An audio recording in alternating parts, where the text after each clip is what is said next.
टिके बुलिबा टिके आ मजा मस्ती करिबा कहि कहला बेलकु आउ 17-18 वर्ष पळे बुझिपारे कौन कहले हाँ तेबे मु प्रभु ठारे थिली से किंतु जगत मध्य को धीरे केते बेले पळेछि आ मु जानि पालेनी तेबे कौन हला आ 11 वर्ष तळे आ मु चाकरी करथि सेते बेले आ बरहमपुर आस्ते मु सेते बेले मोर जीवन प्रभु ठारे नथिला पाखा पाखी 6 वर्ष मु मंडली को जाइनी कहले चले चर्च अटेंड करिनी कहले चले बुझिपाल कौन कहले मंडली आसनी वाक्य नाई प्रार्थना नाई गीत नाई आराधना नाई से मनुष्य कौन हम जगतर लोक भी हीन भाया हो गले से कौन है आओ आम उपरे किछटा गोटे हैला मु आसली एटी बरहमपुर आ एटी आसला परे सेतबेले गोटे एमिति गोटे अटैक करी गोटे हैला जे मु भाबिली मते कोन होउची मते जणा पड़े एबे तू 11 वर्ष तळे એટલે 11 वर्ष तळे बोली कहला कोन होउची माने मुंड को गोटे केमति गोटे अटैक होला बेले किछ गोटे बंधन होला पर लागला मु सेतबेले आउर टोका आउर टिके बळ आउर टिके पूरा हां हटा कटा हे थिले टिके सेतबेले को मते एटा कोन होउची मु बुझी पारले बुझी पारछ पिला माने बुझी पारछ ना कोन होउची मते बुझा पड़ला मोर संग माने डॉक्टर अछन ये अछन से मान देखिए कोन ब्लड प्रेशर हां ठीक अछि कोलेस्ट्रॉल ठीक अछि आ बाकी ठीक अछि जा बोलो पळा बोली कहि हेले कोन हता मते होउची कोन रात सोइला बेल प्रॉब्लम दिन चलला बेल प्रॉब्लम से समय माने एमिति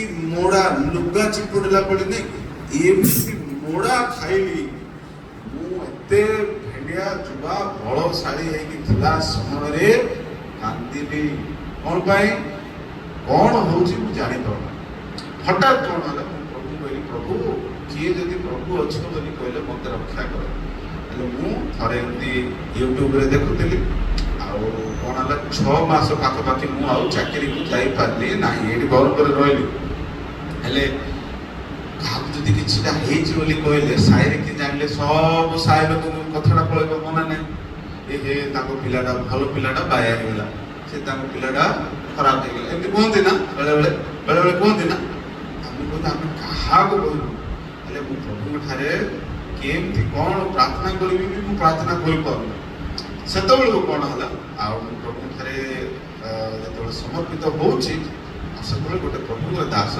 आ यूट्यूब रे मु देखुଥିଲି से देखु देखु कहले एक जो जिनस होइछि ताकू होइछि से कहले एटा गोटे बंद आत्मा द्वारा हेइथो बोले अरे एई गुडा को मते अनुभव होउछि मु कहली ए बाप रे माने मते के अब सेतबेले ता आगरु मु परिसारछि सब परिसारछि सब खराब काम रे लिप्त थिली आउ माने एते जिंस गुडा कोइ परिबिनी तो मान हैं देबे सेमती हिसाब वाले थिला बळ आउ मते एटा कहले रे देबे प्रभु को ठाकुर मते फेर जीवन पड़बो आउ कोठी तार उत्तर नाही उद्धार नाही हेले बहुत प्रार्थना कली तापर मी कहली हो प्रभु जे तुम इच्छा कहले बुझिबे ओइ कि मु चाकरी को आउ थरे गली सेठी भी पूरा पूरी उद्धार पाई नथली हेले उपवास कली प्रार्थना कली किए मते कोन भुए देला ना मु कोठी जाईथिली को भूत धर देला ना कोन आत्मा धर देला एमती बोली मु भाबछि ए कोन हला एमती मने मने रहि रहि कहली प्रभु तुमे जदी मते उद्धार करिवो तबे मु तुम निमंते साक्ष्य देबी हालेलुया मु कहली प्रभु आउ संभाळी होउनी एते कष्ट रात रे सोइला बेले को प्रॉब्लम दिन बेले चलला बेले प्रॉब्लम ऑफिस को मु जाउची सेटर भी प्रॉब्लम तबे मु प्रभु को कहली गोटे प्रतिज्ञा गोटे प्रभु तुमे जदि सत्य जीवंत परमेश्वर तबे मते उद्धार कर हालेलुया मते सेतबेले सैमसन को कथा मन पड़े सैमसन को जानि ना सैमसन बलशाली तार जतेबेले फल थिला से सेते कौन सब कर दोतला भांगी दोतला खराब कर दोतला सब कर दोतला नहीं किंतु जतेबेले तार छुट्टी कटा गला तार सब बल पळै गला ना ताकू सैनिक माने धरि कि कोन कले जे ଆଖି ଫୋଡ଼ିଦେଲେ, ଅନ୍ଧ କରିଦେଲେ। ଆଉ ସେତେବେଳେ ତାକୁ ନେଇକି ଜେଲରେ ପକେଇଲେ ନାଇଁ। ଆଉ ସେ ଜେଲରେ ଥିଲା ବେଳକୁ ସେ କଣ କହିଲା, ପ୍ରଭୁ କହିକି କାନ୍ଦିଲା। କଣ କହିଲା, ମୋର ଭୁଲ ହେଇଛି।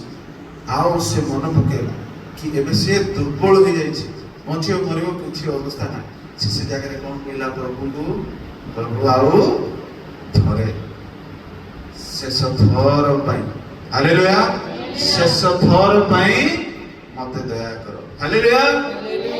ମୁଁ ମଧ୍ୟ ସାମସଙ୍ଗଙ୍କ କଥା ମତେ ମନେ ପଡିଲା, ଆରେ ମୁଁ ଯେତେବେଳେ ପ୍ରଭୁଙ୍କ ଠାରେ ଥିଲି, ପ୍ରଭୁଙ୍କର ମଣ୍ଡଳୀକୁ ଯାଉଥିଲି, ଗୀତ ଆରାଧନାରେ ଥିଲି, ଯେତେବେଳେ ମତେ 17-18 ବର୍ଷ ହେଇଥିଲା, ଆଉ ସେତେ ଆତ୍ମାରେ ଥିଲି, କିନ୍ତୁ ମୋର ଆଉ ସେ ବଳ ନାହିଁ, ସେ ଶକ୍ତି ନାହିଁ, ପୁରା କ୍ଷୀଣ ମୃତ ପରି ହେଇଗଲି। ଆଉ ମୁଁ କହିଲି, ପ୍ରଭୁ ଶେଷ ଥର, କାହିଁକି ଆଉ କଷ୍ଟ ସହି ହଉନାହିଁ। ମୁଁ କହିଲି, ଯଦି ପ୍ରଭୁ ତୁମେ ଯଦି ସତ୍ୟ ଜୀବନ୍ତ ପରମେଶ୍ୱର, ତେବେ ମତେ ଏଇ କଷ୍ଟରୁ ଉଦ୍ଧାର କର, ଆଉ ମୁଁ ତୁମ ନିମନ୍ତେ ସାକ୍ଷୀ ହେବି, ହାଲେଲୁୟା, ହାଲେଲୁୟା। ମତେ ଏଇ କଷ୍ଟରୁ ଉଦ୍ଧାର କର, ଯାହା ଭୂତ ଧରିଛି, ମନ୍ତ୍ର ଧରିଛି, ଯାହା ଧରିଛି, ତୁମେ ମତେ ଉଦ୍ଧାର କଲେ ମୁଁ ତୁମ ନିମନ୍ତେ ସାକ୍ଷୀ ହେବି, ତୁମ ନିମନ୍ତେ ଠିଆ ହେବି, ହାଲେଲୁୟା। ଆଉ ମୁଁ ଏମିତି ପ୍ରାର୍ଥନା କରୁଛି।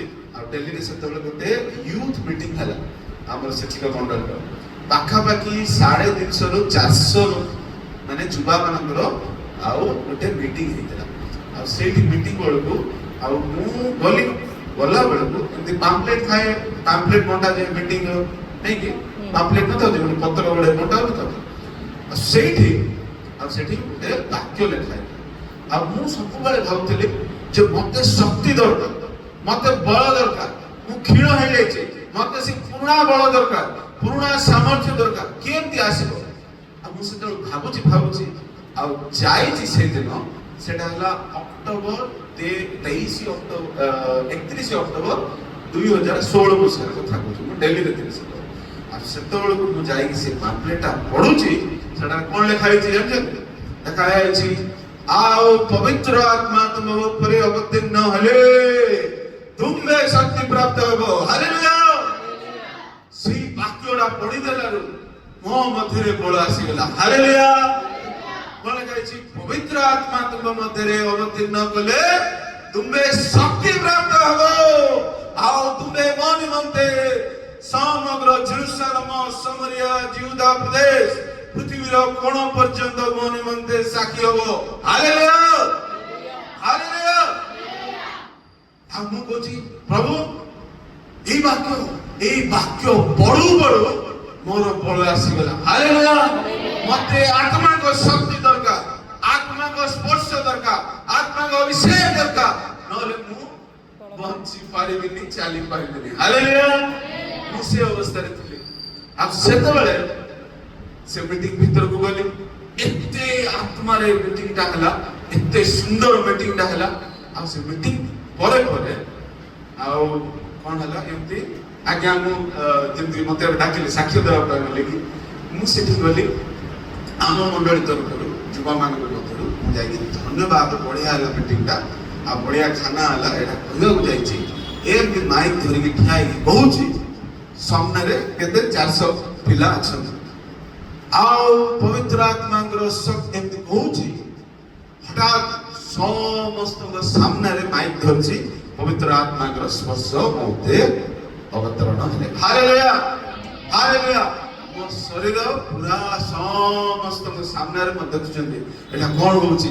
ମାନେ ପବିତ୍ର ଆତ୍ମାଙ୍କର ଗୋଟେ ସ୍ପର୍ଶ ମୋ ଉପରେ ଆସିବାରୁ ମୋ ଶରୀର କମ୍ପିଲା, ସମସ୍ତଙ୍କ ସାମ୍ନାରେ କମ୍ପିଲା, ମୋର ଶରୀର ଥରିଲା, ପାଖାପାଖି 1 ଘଣ୍ଟା ଥରିଲା। ତାପରେ ମୁଁ ଏମିତି ପଡିଗଲା ବେଳକୁ ମତେ ଉଠେଇକି ନେଲେ, କିନ୍ତୁ ଏତେ ଶାନ୍ତି, ସୁନ୍ଦର ଆଉ ଆତ୍ମାଙ୍କର ସ୍ପର୍ଶ ଆଉ ଜଗତରେ କିଛି ଦେଇପାରିବନି, ହାଲେଲୁୟା।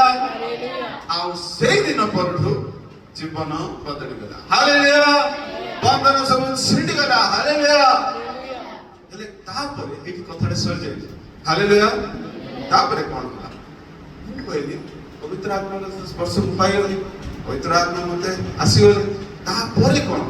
ମୁଁ କହିଲି କିଏ ଶତ୍ରୁ ଯେ ମତେ ଏଇଟା କୋଉଠୁ ଆସିଲା, କିଏ ଘୋରେଇ ଦେଲା? ଯୋଉ ଗଛ ପାଖରେ ଠିଆ ହେଇଥିଲି, ମଶାଣି ପାଖରେ ଯାଉଥିଲି, କୋଉଠୁ ଆସିଲା? ପରେ ପରେ ପରେ ପରେ 2 ବର୍ଷ ପରେ ପ୍ରଭୁ ଆମକୁ ଜଣେଇଲେ ଯେ ଜଣେ ଶତ୍ରୁ ଆମ ବିରୁଦ୍ଧରେ ଆମ ଘର ଲୋକଙ୍କ ବିରୁଦ୍ଧରେ ଗୋଟେ ତାନ୍ତ୍ରିକ କାମ କରିଛି। ବୁଝିପାରିଲେ କଣ କହିଲେ? ତନ୍ତ୍ର ବିଦ୍ୟା କରିଛି। ମୁଁ ଯେହେତୁ ପ୍ରଭୁଙ୍କ ଠାରେ ନଥିଲି ମତେ ବାଜିଗଲା। ସେ ଗୁଣି ତନ୍ତ୍ର ଆଉ କୋଉଠି ନାହିଁ, ଦୁନିଆରେ ଆଉ କୋଉଠି ନାହିଁ। ମୁଁ ଆସିଥିଲି ଛୁଟିରେ ଆମ ନିଜ ଘରକୁ, ଏଇ ଘର ଉପରେ ସେ ତନ୍ତ୍ର କାମ ହେଇଥିଲା। ମୁଁ ଯେମିତି ସେ ଘର ଭିତରେ ପଶିଛି ମତେ ଏଫେକ୍ଟ ହେବା ଆରମ୍ଭ କଲା। କିନ୍ତୁ ସେମାନେ ଆଉ କଲେ, ଆଉ ଥରେ ଗୁଣିତନ୍ତ୍ର କଲେ, ଆଉ ଥରେ ଗୁଣିତନ୍ତ୍ର କଲେ, ଆଉ କାମ କଲେ ନାହିଁ। Hallelujah hallelujah. ଆଉ କାମ କଲା ନାହିଁ। ହାଲେଲୁୟା। କାରଣ ସେ କୃଷର ଶକ୍ତିରେ ଆମେ ଠିଆ ହେଲୁ। ହାଲେଲୁୟା। 11 ବର୍ଷ ତଳେ ହେଇଛି। ଯଦି ସେମାନେ ଗୁଣିତନ୍ତ୍ର କରିଥାନ୍ତେ ଆମେ ବଞ୍ଚିଥାନ୍ତୁ ଏବେ? ହାଲେଲୁୟା। ସେ ଯୀଶୁଙ୍କ ନାମରେ ସେ କୃଷର ଶକ୍ତିରେ ଆତ୍ମାଙ୍କର ସେଇ ସୁରକ୍ଷା ବଳରେ ଆମେ ରହିବାରୁ ପ୍ରଭୁ ଆମକୁ ଉଦ୍ଧାର କଲେ। ହାଲେଲୁୟା। କଥାଟା ଏଠି ସରିଲା। ହାଲେଲୁୟା। ତାପରେ କଣ ହେଲା ଜାଣିଛନ୍ତି? ଆଉ ପ୍ରଭୁ ମତେ ଦର୍ଶନ ଦେଲେ, ଆଉ କଥା କହିଲେ। କଣ କହିଲେ? ଆମେ ତୁମକୁ ସେହି ଭୂତ ପ୍ରେତ ମାନଙ୍କ ଉପରେ ଅଧିକାର ଦେଉଛୁ। Hallelujah hallelujah. ମୁଁ କହିଲି ପ୍ରଭୁ ଏଇଟା କଣ? ଏ କି ଦର୍ଶନ? ଏ ମାନେ ତାପରେ ଆଉ ଗୋଟେ କେତେଟା ପ୍ରଭୁ ସ୍ୱପ୍ନରେ ଦର୍ଶନରେ କଥା କହିଲେ।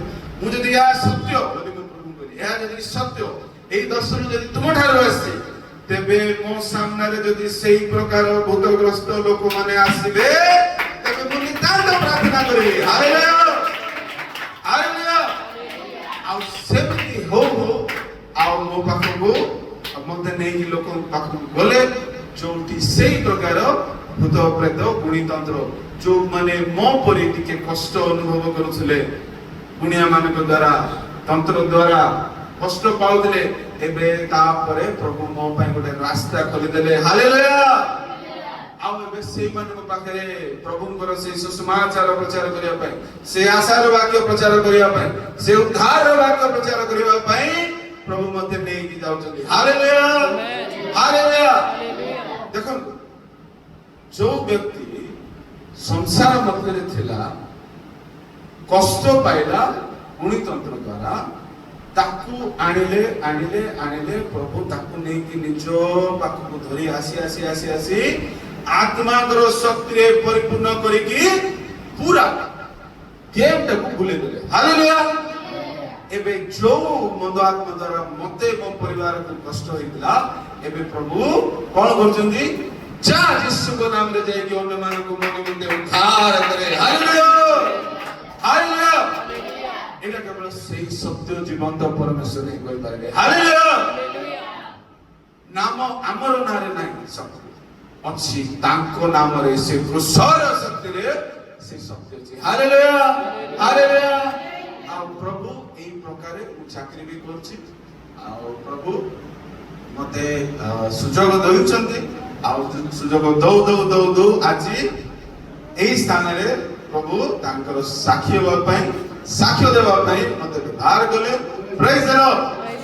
ମୋ ନିମନ୍ତେ ପ୍ରାର୍ଥନା କରିବେ। ଏଇ ସେବା କାର୍ଯ୍ୟରେ ମୁଁ ଯୋଉ ପ୍ରତିଜ୍ଞା ନେଇଛି ଆଗକୁ ବଢୁଛି, ଆଉ ଯେମିତି ଯୋଉ ଆହ୍ୱାନ ମତେ ପ୍ରଭୁ ଦେଇଛନ୍ତି, ସେ ଆହ୍ୱାନର ବାଧ୍ୟ ହୋଇ ତାଙ୍କ ନିମନ୍ତେ ଯୋଉ ଯୋଉ ଜାଗାରେ ଯୋଉ ସ୍ଥାନରେ ସେ ସାକ୍ଷୀ ହେବା ପାଇଁ ମତେ ଡାକିବେ, ସେ ଆହ୍ୱାନର ବାଧ୍ୟ ହେବେ। ସେଥିପାଇଁ ମୋ ପାଇଁ ପ୍ରାର୍ଥନା କରିବେ, ମୋ ପରିବାର ପାଇଁ ପ୍ରାର୍ଥନା କରିବେ। ପ୍ରେଜ୍ ଦ ଲର୍ଡ। सबके भाई धन्यवाद दबा। हालेलुया। एक प्रकार अनेक जुबल लोग माने, जुबती माने जिसुଙ୍କର ସାକ୍ଷୀ ଧରି ବାହାରେ ଆସିବା ପାଇଁ ସାହାଯ୍ୟ କର। ଧନ୍ୟବାଦ। ପ୍ରଭୁ ଭଲରେ ଭାବରେ ଆଶୀର୍ବାଦ କର।